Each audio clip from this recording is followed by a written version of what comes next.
Hello everyone. Today I'm gonna show you how to do a half flip in 4 minutes. It will be so easy to understand that even your parents will understand. Okay, this tutorial consists of 4 steps, and let's start with the first step. First, you go into your options menu, to the controls. They're gonna view and change bindings, and then you're gonna search for this option, arrow left and arrow right.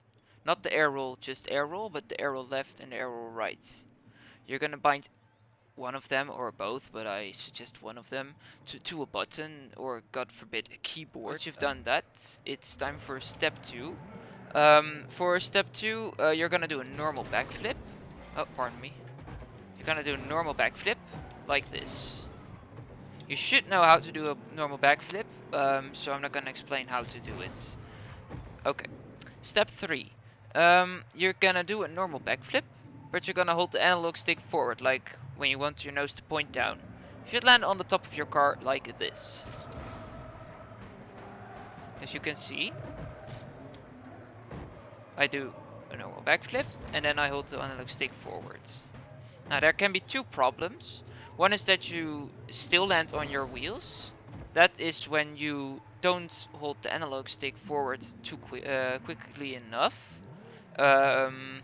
You can never go too quick. You need to do it immediately after you jump, like this.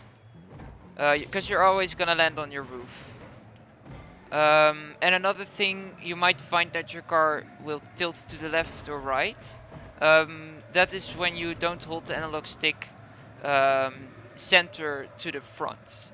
So when I hold it a bit tilted, as you can see on the camera, it won't go the way you want it to. Okay, so this is step 3. You can try to practice a bit in your own server. No pressure whatsoever. It's very easy to do this.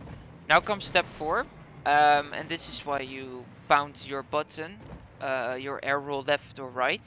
It doesn't matter which one you bound, just choose one. You're gonna do a normal backflip. Then you're going to hold the analog stick forward like you did in the previous step.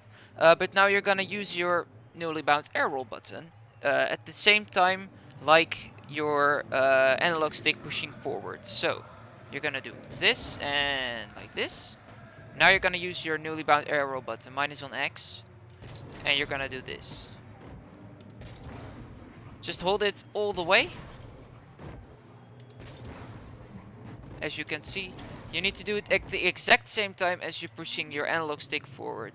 You need to press your arrow button, and there you go. Well, you might ask, why is this useful? It's useful for 2 reasons. One is when you have the diagonal kickoff, and you're standing something like this. You're gonna want to do an arrow, a half flip to get this boost, and then rotate to your net. And when the ball is close to the enemy's net, well, you failed your attempt. They're gonna clear it.